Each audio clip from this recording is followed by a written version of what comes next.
All right, on behalf of Riley Bennett Egloff, I would like to welcome everyone and thank you for coming to this celebration of the career and retirement of our partner, Bryce Bennett.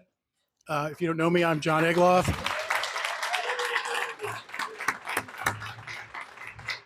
I'm next in line to the throne. Before getting started, I would like to single out a few people for special thanks in connection with this event. First would be our office manager, Susan Kutzinger, for her efforts in setting up this reception.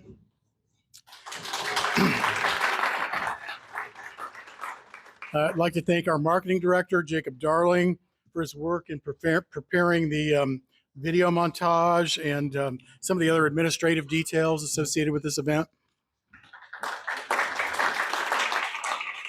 And lastly, I'd like to thank our partner, Justin Sorrell, for his piano accompaniment this evening. Justin is a star graduate of the music school at Indiana University, and we appreciate his efforts. Bryce did ask that those of us who are speaking try to be brief, so I'll try to do that. My first reaction to being asked to speak at Bryce's retirement ceremony is just to kind of ask myself, where did the time go? I know the expression is trite, but it really does seem like only yesterday, and maybe the day before yesterday, that Bryce and I first met in the fall of 1979 when he agreed to ride with me in my AMC Pacer to a seminar that we were both attending.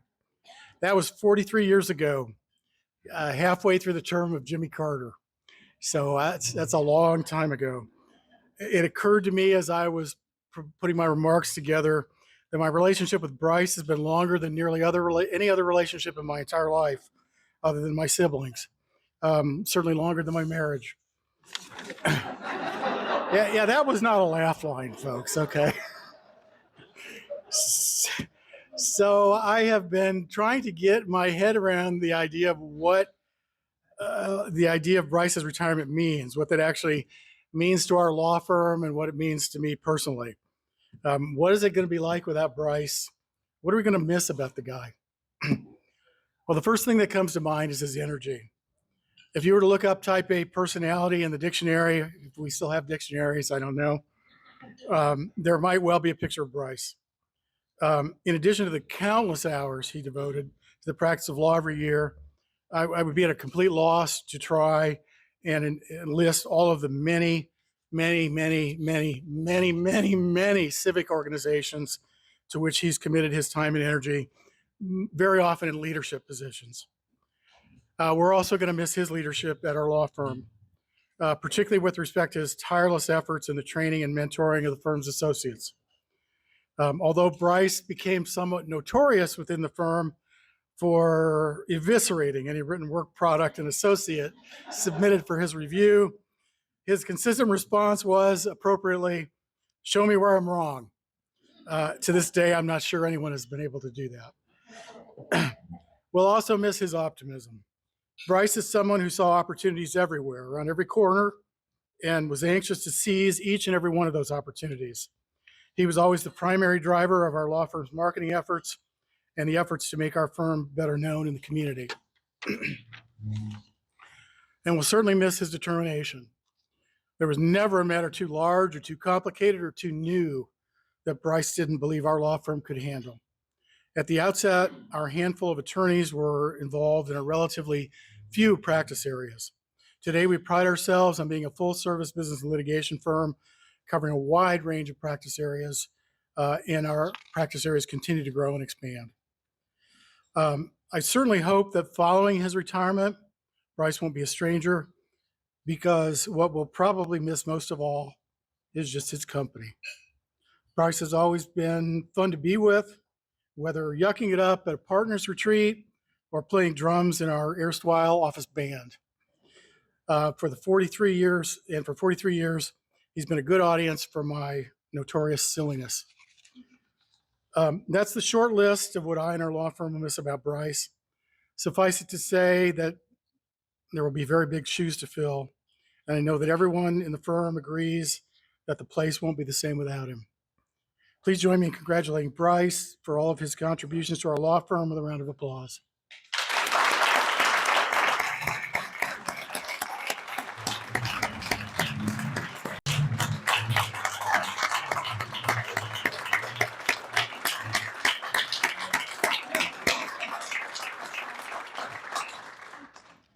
We now have a couple of folks on the legendary, from the legendary stable of RBE alumni. It is quite legendary, who have asked to say a few words on this august occasion. The first of which is distinguished attorney and former IU athletic director, Fred Glass. Fred?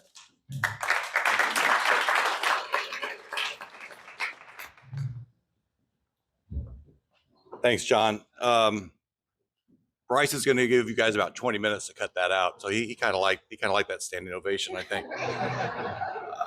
I'm really thankful to have been invited tonight. I'm honored to have been asked to say a few words. So thank you for the invitation, Bryce. Bryce's maybe most fundamental accomplishment is being part of founding Riley Bennett Egloff, which is one of the most well-respected law firms in the city and the state, along with Jim and John, and really an amazing accomplishment. But he's obviously done a lot of things in his own right. And like John said, there's too many to list in their entirety. But just to give a sense of that, Bryce is a judge pro tem in Marion County Courts. He's an administrative law judge with the Secretary of State. He is active with has been active with the Symphony Orchestra and the American Pianist Society, and chairs the Election Commission, and is chairman of the Arts Council, and the list literally goes on and on. And the recognitions are far and wide. He's won every award that's worth winning in the legal profession: best lawyers, super lawyers, Martindale Hubble, all that stuff. My personal favorite is he's named by the Indianapolis Press Club as a Grand Buffalo in 1996. And the fact that that's still on his website, I think speaks well to his modesty, But my favorite part of the things that round out Bryce, a lot of you may not know that Bryce was a state champion gymnast at North Central High School. More recently, I think even when I was at Riley Bennett Egloff, he was a Jordan YMCA diving champion. Here at Woodstock, he was a champion on the parent swimming relay team. An avid biker, as you know, to this day, a lifelong learner, would go and audit classes at IU with his little notepad and come back and tell Donna all these fascinating things he'd learned on campus. So a really good, and maybe the best thing of all, Fred, I don't know if you know this, he was a drummer in the band Your Dad's Weird Friends. How great is that? I think that's awesome. But so a lot of you guys know him in those ways. You may know him in other ways, but I know Bryce as a mentor and a friend. And first as a mentor, I joined Riley Bennett Egloff in 1986 after clerking for Judge Dillon, and I thought I was a pretty good writer. I was on the law review. I wrote opinions for a well-respected judge, but like Eggy was saying, I wrote like a case statement for a $20,000 slip and fall for the St. Paul, and Bryce worked it over like it was a draft of the Magna Carta or something.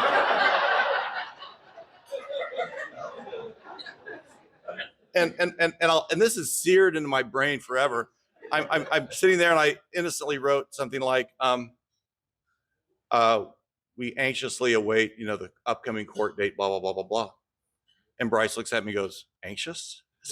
Are you nervous about it? Are you kind of scared about it? Is your tummy doing little flip-flops? Waiting for that?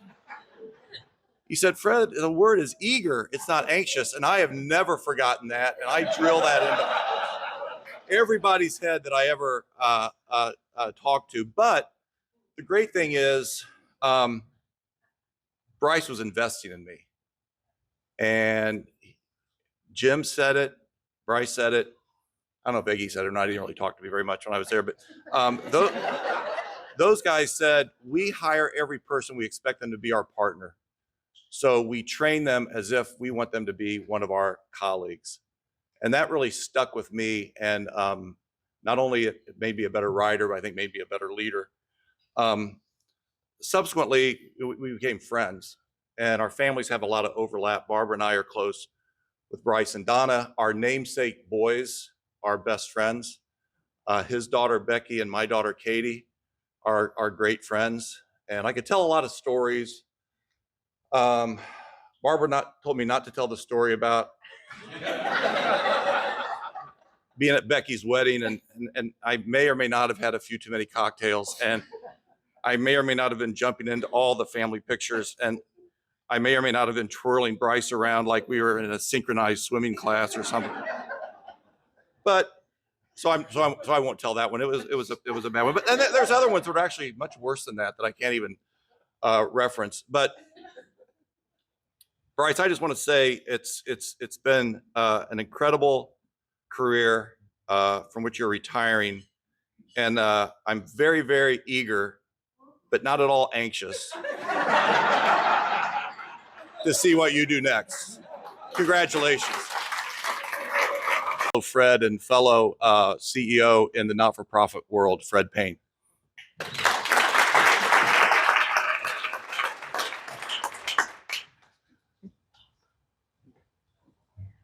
Well, Fred, I don't know how eager I am to follow that.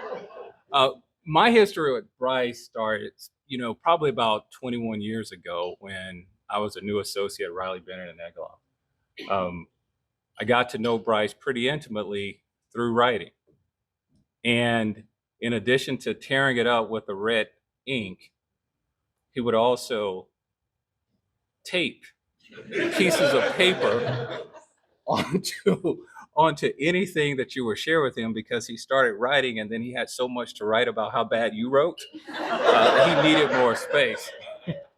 But there are two things when I thought about sharing my experience with Bryce. There are two things that came to mind very quickly. One was I was working on this case. It was a PI case, and I was a young lawyer. I was trying to be aggressive, and my writing was pretty aggressive, and it was antagonistic.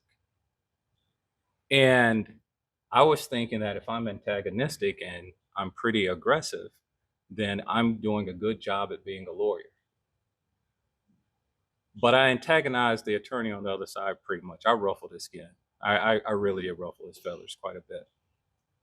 So instead of calling me, he called Bryce. And so Bryce, looked at the letter that I sent the attorney. I'm not going to mention his name. Is he in? No, he's not in. So Bryce, brought me into his office, and we talked about that case, and we talked about what I said. I was correct. We had the law and the facts on our side.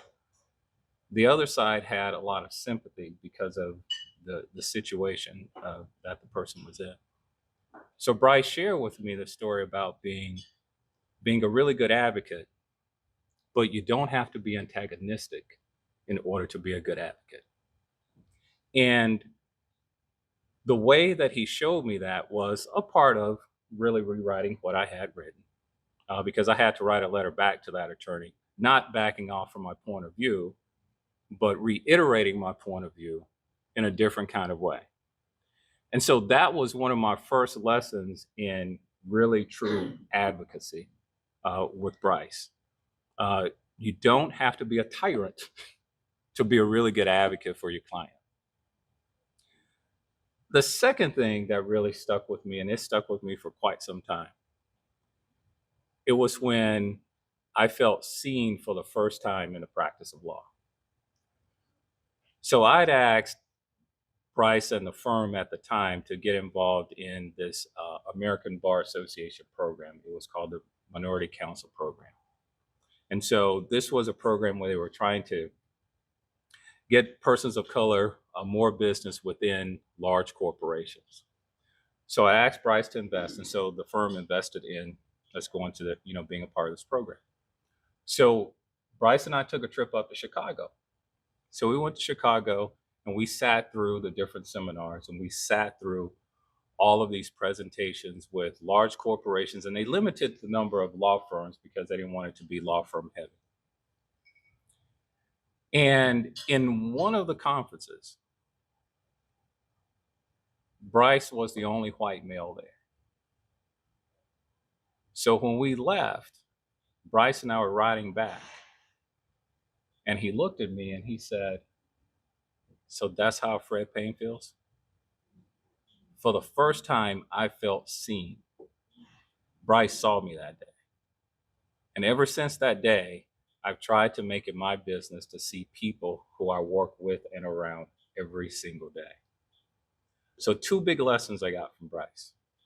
One, learn how to really be effectively antagonistic. The other one was really to try to see people who they are. And Bryce taught me that. But there are a couple of other lessons that Bryce probably tried to teach me that I did not learn. I'm going to tell you 2 of them. One, how do you wear a shirt all day long and get no wrinkles in it? Can you teach me that one?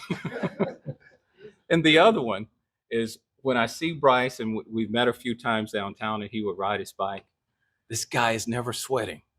How do you ride a bike downtown and go from meeting to meeting and there's no sweat? So Bryce, thank you for all the things that you poured into me all those years. Even as I transitioned from Riley Bennett and I moved on to other opportunities, Bryce has always been kind of a real support system for me. All the way from conflicts work to reaching out to him when I needed some advice, and even, the best general counsel that the Department of Workforce Development has ever had, with Beth Green. So thanks, Bryce. I appreciate everything that you poured into me and the way that you did it, but also helping me to be not only a better lawyer, but actually a better person for both seeing me and hearing me. And next, please tell me how to keep my shirts from getting wrinkled.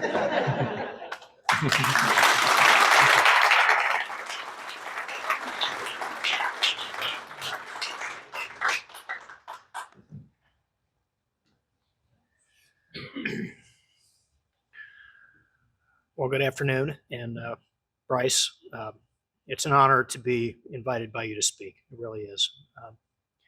I have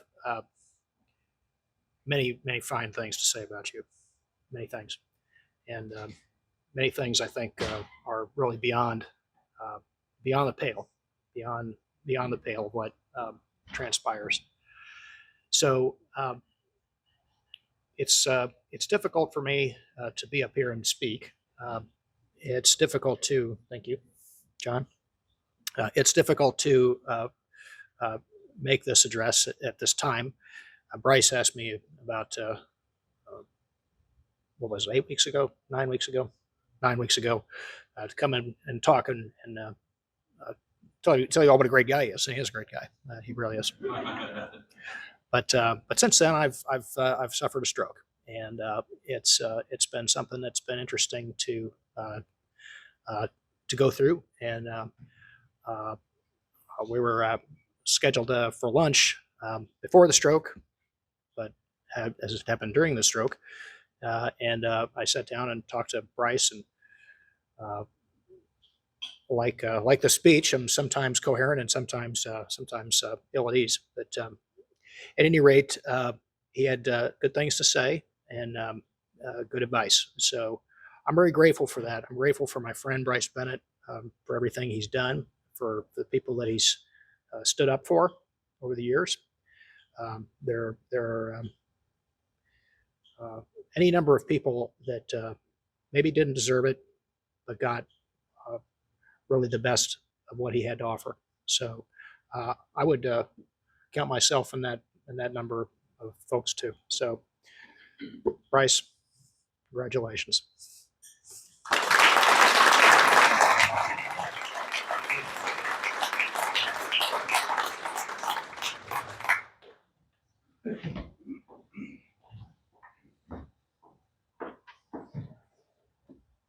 says a lot about Bryce that the consistency you have, because I didn't even know who else was going to be speaking here. And the themes of what we're sharing are so consistent. So take that to the bank, Bryce, that you are consistent day in and day out. So it's coming from a different angle, but again, too, it was awesome to hear the other speakers share.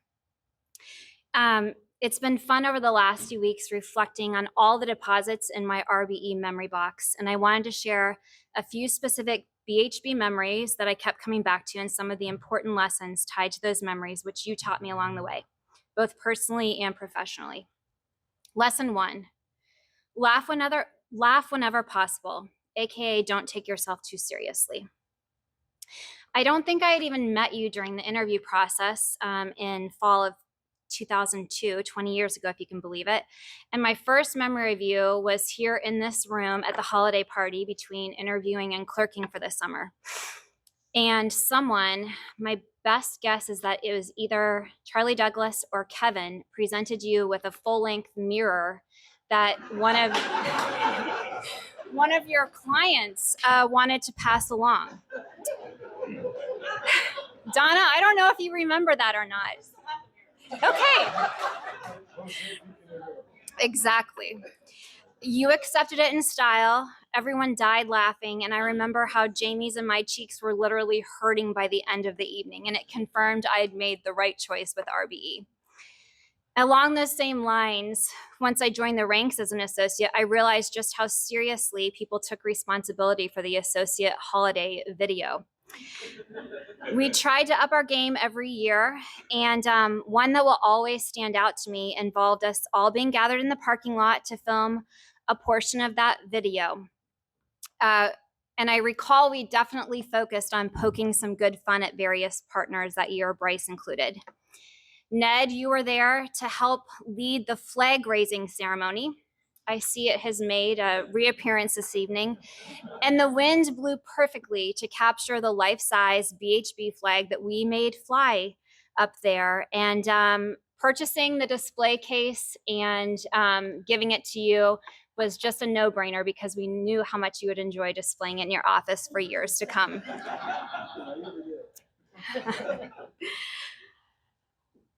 This is one I don't even know if you'll remember, but it still makes me laugh and I think about it from time to time. We went together to a mediation with a client that I'm not sure either one of us had met before in person. We all drove up to the Fort Wayne area to an old house that had been converted into offices. The three of us were put in this library, as I recall. And as we were prepping for the mediation, our client went out one door to find the restroom. You, Bryce, were busy, finalizing your notes, your thoughts, head down for this joint opening session. And our client came back in a different door and in a very deep and serious voice said, "All rise." And it was like muscle memory for you. You immediately stood up in perfect respectful attention. We all shared a really good laugh and it provided a moment of definite bonding for what ended up being a very long and strange day, as I recall it. Lesson number 2. Expect the best from yourself and from others. It goes without saying that many of my memories involve you helping me become a stellar lawyer, and you wasted no time. When I came back from my 2004 summer clerking experience, you invited me to join and attend and assist with a federal trial in Judge Barker's court. I got to meet the mirror presenting client at that trial and over dinner. I was sent back to research obscure trial rule provisions no one had heard of. I was at the office late working to help through revisions to closing statement. I came back to hear closing arguments that Saturday, and if I recall, I'm pretty sure, Donna, you brought one of the kiddos with you. It's interesting to look back at my legal journey, and I ended up steering pretty clear of trial work, but I did dive headfirst into figuring out challenging and novel issues and writing and motion practice, and you provided no shortage of opportunities over the 12 plus years at my time at RBE. Bryce, I wish I would have kept track of my record on summary judgments, and I think that you and I had a pretty near perfect record on ones where we tag team during hearing. Of course, as others, I couldn't talk about challenging legal work and learning to be an awesome lawyer without giving a nod to the infamous BHB evaluation letters. Regardless of how painful it could be to work through your proposed revisions, comments, questions, Post-it notes were bad enough, let alone when Lana would drop off the marked up draft with legal pad paper attached.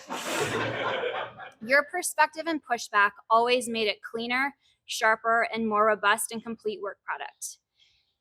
You've trained many of us in this room and beyond to expect solid evaluations and recommendations from ourselves, from those on our respective teams who work with and for us, and from outside counsel who represent us and our current employers. Lesson number 3.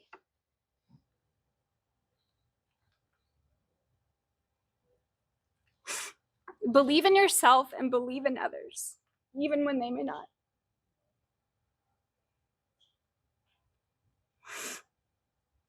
Sometimes it's hard to expect the best from yourself when you don't have full faith in yourself.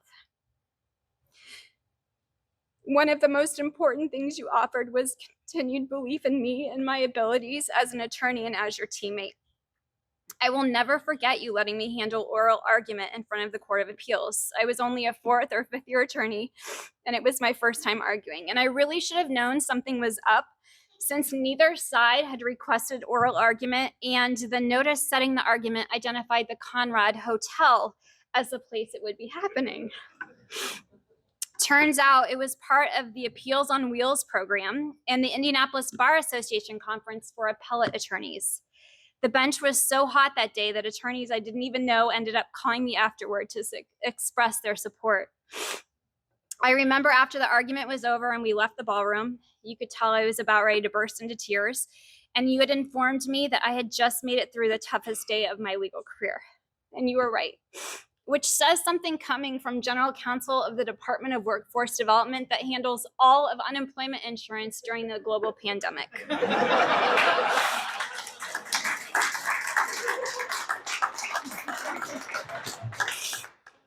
That case overlapped the birth of not one, but both of my boys.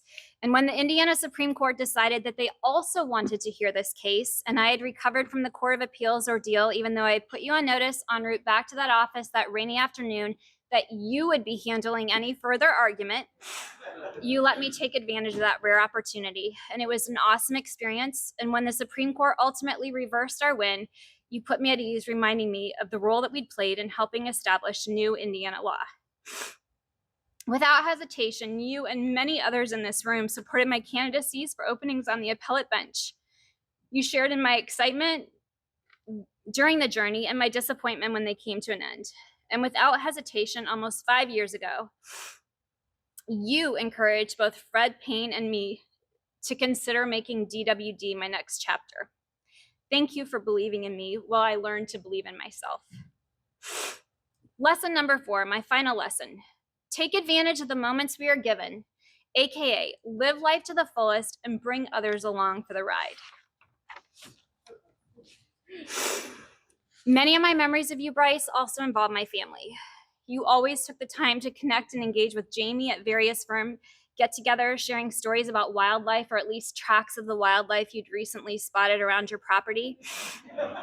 I felt like for many of the family events, I was trying to keep track of baby carriers and toddlers. They are now soon 16, 14, and 11 years old, and I was grateful for you and for Donna's hospitality in hosting at your home, even offering to load us up in the golf cart and get us back up to our car when we were ready to head out. In addition to these moments, which were so probably little in your mind, but big to my team Green, I always loved hearing about your adventures outside of work. Trips with your family, welcoming new grandchildren, spending time in Bloomington and in Michigan, the list goes on. In addition to being so busy with the practice of law and helping to run a law firm and your significant contributions to the Indianapolis community, you have this inspiring way of squeezing everything you can out of life. There's probably no set of memories that better captures this for me than our client development trip out to Los Angeles. Jamie and I still talk about the pictures you captured on your phone from your Segway trip up and down Venice Beach, and turning around and seeing you on the roof of our rental car after we'd stopped and you'd hopped up there to get a better view of the surroundings. I'm confident that with this upcoming change of pace and scenery, you will continue living life to the fullest and bringing others along for the ride. Thank you, Bryce, for all of the lessons you've helped me and so many others in this room learn. Wishing you nothing but the best in retirement.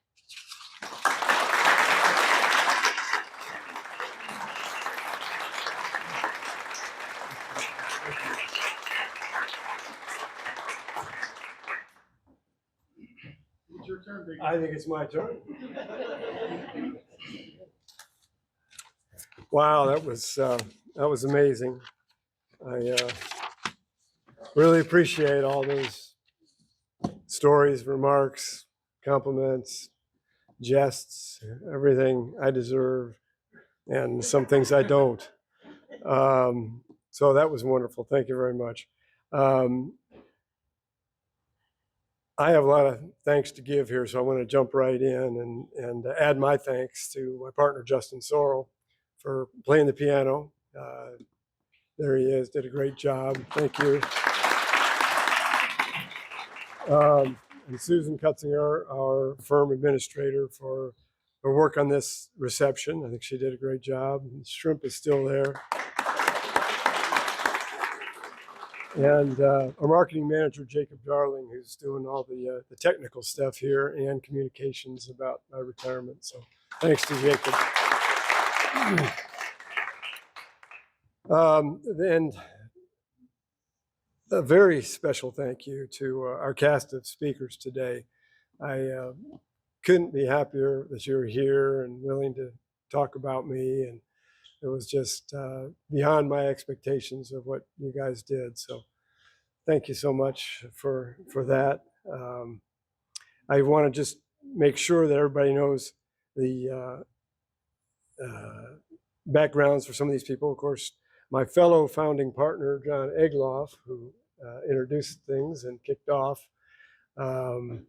Fred Glass, whose enviable career includes being Governor By's Chief of Staff, Chairman of the Capital Improvements Board, IU Athletic Director and Vice President, author of Making Your Own Luck, and currently CEO of the Gleaners Food Bank. Fred Payne is a superstar lawyer who's gone from private practice to general counsel and later executive leadership in Honda Manufacturing of Indiana. He was then tapped by Governor Holcomb to serve as commissioner of the Indiana Department of Workforce Development, and he's now serving as president of the United Way of Indiana, Central Indiana. The Honorable Matthew Kincaid, he is a well-known, well-liked, and highly esteemed judge at Superior Court, Boone County, Court Number 1.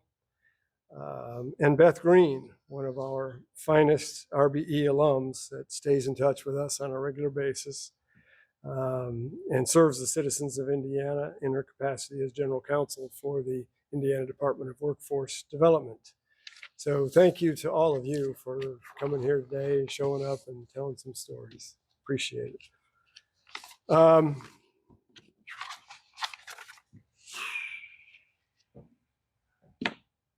I also offer a huge heartfelt thanks to each of you, everyone here, for taking the time out of your busy schedules to celebrate my retirement. You're all extremely special to me, and I truly appreciate your appearance here today. I'm humbled and overwhelmed by the kindness, the compliments, and the good wishes for everyone. It occurs to me that this is an extraordinary moment indeed when you get to stand up in front of a gathering of the most important people in your life. I feel extremely blessed to have this opportunity. The only catch is that I had to quit my job to make it happen. I very much appreciate and thank all my friends and clients who have entrusted me with their important legal work over the years, as well as our judges who work hard to reach the right decisions and peacefully resolve difficult controversies with civility and justice for all. And to my partners, associates, and co-workers, including Lana, my secretary of 32 years, I hope I've met your expectations over the decades. I want you to know how grateful I am for having the honor to work with all of you. And a special shout out to my family, including my sisters, my two sisters, Betsy and Barb, who are here today, and my 6 children, 8 grandchildren, and my 10 in-laws and their families. I can't wait to spend more time with you, undistracted by the duties, deadlines, and responsibilities of a full-time law practice. Especially the in-laws. And last, but certainly not least, I want to thank my wonderful wife, Donna, for handling an outsized share of the duties and responsibilities for managing our home and personal lives. Her work allowed me to devote so much time to my career. But more than thanks, I want to give Donna credit, the credit she deserves for making me a better lawyer in person. Donna was an outstanding attorney when she worked for Riley Bennett and Egloff. Later, she honed her legal and management skills through service as commissioner of the Indiana Department of Revenue. Thanks to Fred Glass, by the way. And after that, after she left to take, then we got married. And after Donna stepped down from the insurance commissioner position to raise our children, I literally had my own in-house counsel. I could consult with her on any matters, and I hope that Donna doesn't ever retire from that job. Thank you, Donna, for keeping me in line and providing wise advice over the years.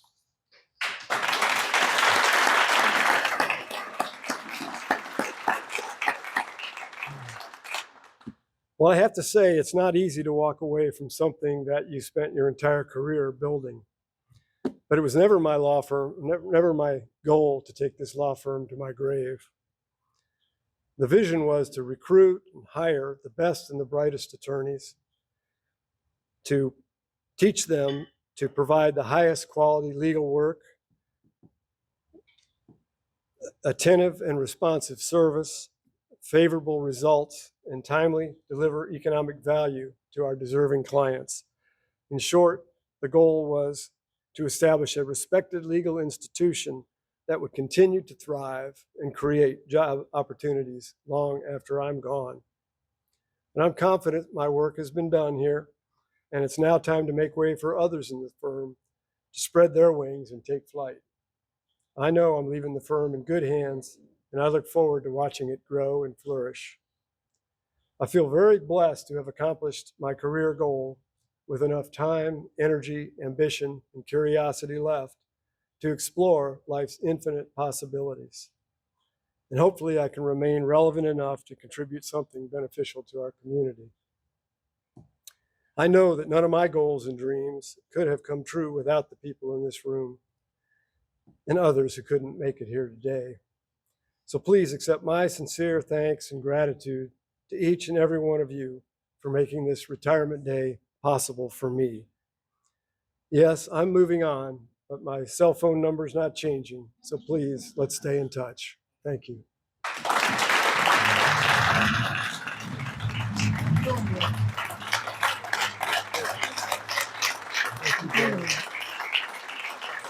Wait. You know, Bryce's attention to detail is unparalleled, and he thinks he knows every detail of this ceremony. But there's one more. Do I get to sit down? Oh, there we go. Oh my. Oh my. Fine. Oh, you. Let me say a few words. Oh my gosh.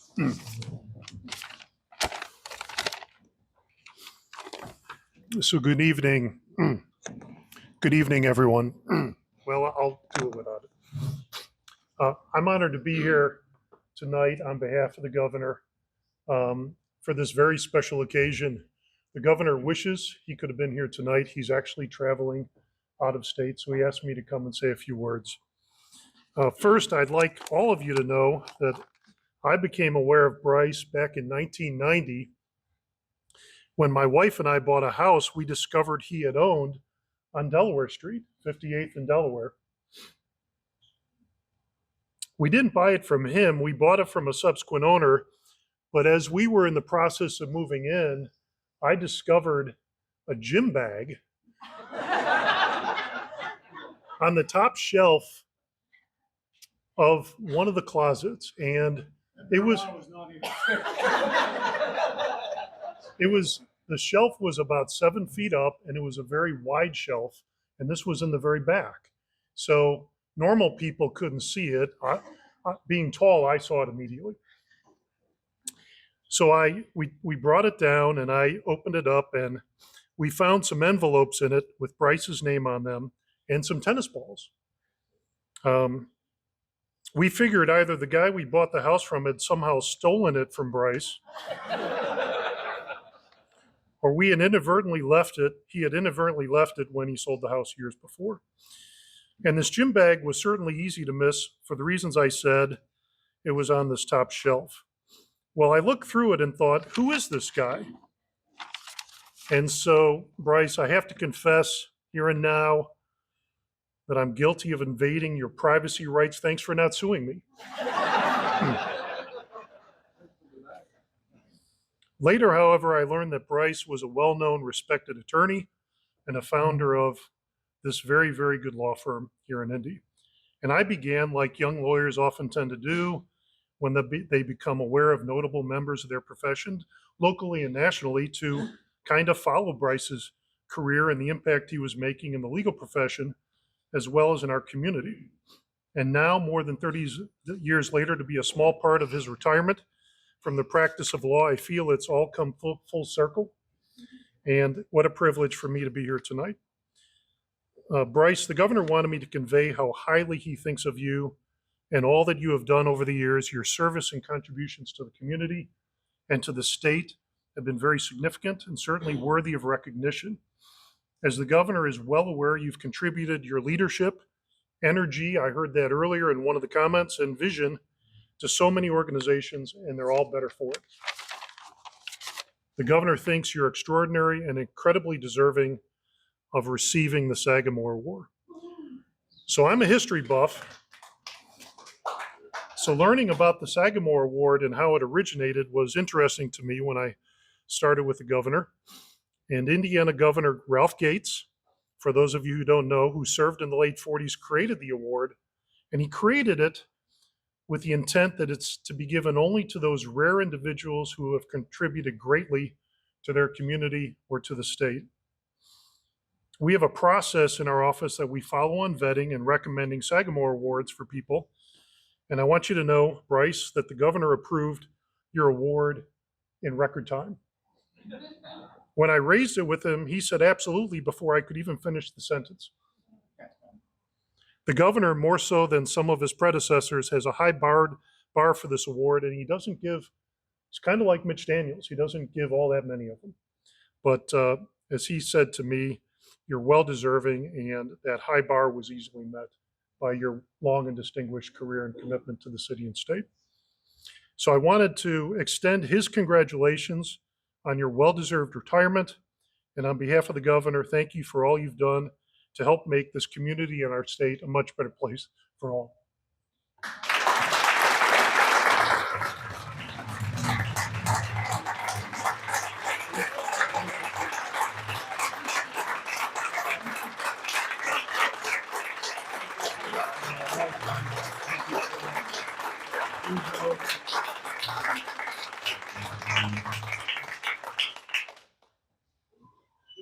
Wow. I think it's time to celebrate. Is there anything else? All right. Thanks for everybody for being here.